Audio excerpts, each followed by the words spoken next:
Welcome to Brave Together Parenting, an empowering and truly helpful podcast for the parents of children with disabilities and all unique needs.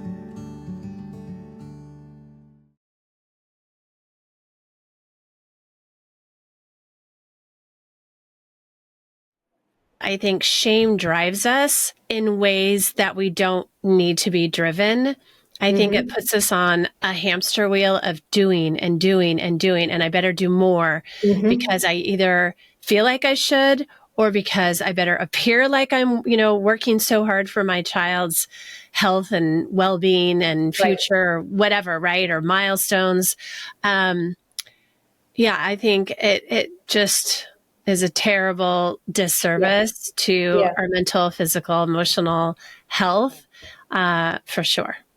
It is, and I recently had a client, and I think I wrote about this in the piece that I wrote.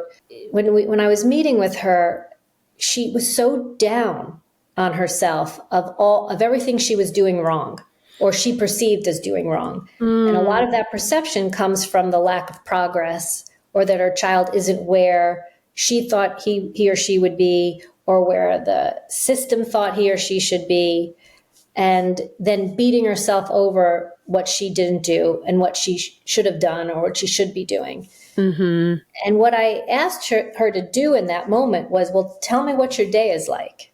Because I think we do this stuff every single day and it becomes a part of our lives, and we don't realize that it's a lot until you say it out loud. We take, it's expected what we do. And of course it is, because there are kids, and I get that. But sometimes someone needs to hear just how much a caregiver gets done in a day. Yes. And it would be nice to be recognized you are caretaking on top of parenting. Yes, exactly. It's extra. Yes. It's more. It's exponential. It requires so much more. And I see you. Right. I see how hard you're working. Exactly. And that is, I think, with the initial question, going back to the beginning, that is what combats shame, is just feeling seen, heard, and validated. So. Can you, for our listeners, help explain the difference between guilt and shame?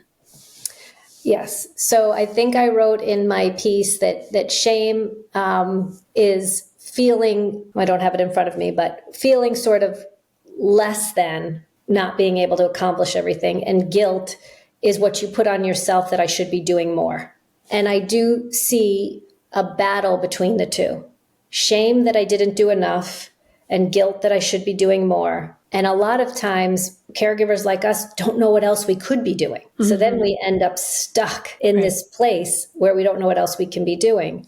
And the other piece to that, though, is that we come up against a lot of systems in what we do every day. So we've got the school system, if we're still in school. And if you're not in school, you've got whatever the adult day treatment program care system is. Right. And usually that comes with a caseworker, right? So you've got them on you of what needs to get done. And then as a caregiver and a mother, you've got the family piece of what did not get done that day. And sometimes you look around and you feel shame at all you haven't done, and guilt because you can't do another thing. Right. Because you've done a lot, but then the pressure kind of comes on the back end, because whether the child's in school, the team, as well-meaning as a school team is, and like I said, in my former life, I sat on that other side of the table. I was that teacher, social worker, whatever role I played in that team, asking a parent to do more, saying what they're doing isn't enough.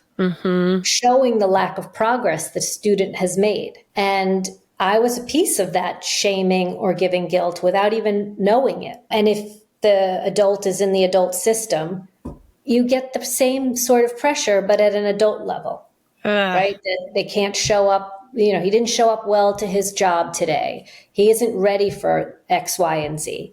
And at the home front, you come up against the needs you didn't meet for your other kids, or your inability to keep everything flowing, or this one was late to practice, or who knows, all of these different things. And I think that that's where the shame versus guilt comes at a caregiver, because they're wearing a lot of different hats and they're answering to a lot of different systems.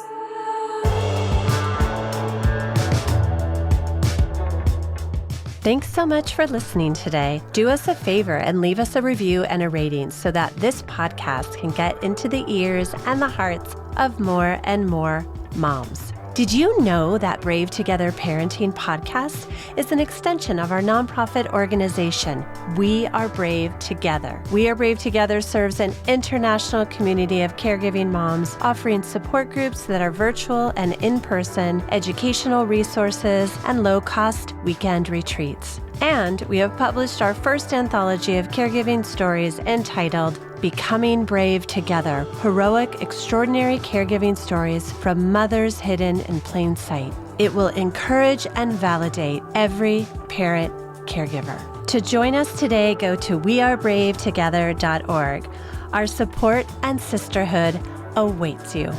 Brave Together Parenting Podcast is for entertainment and education purposes only. It's not a substitute for professional care and should not be relied on for medical or mental health advice. The use of any content on our podcast, links, show notes, or on our website is to be done at your own personal risk. Please seek out a professional to assess your own medical or mental health concerns, because we are all beautifully complex and the content of this podcast is for a broad audience.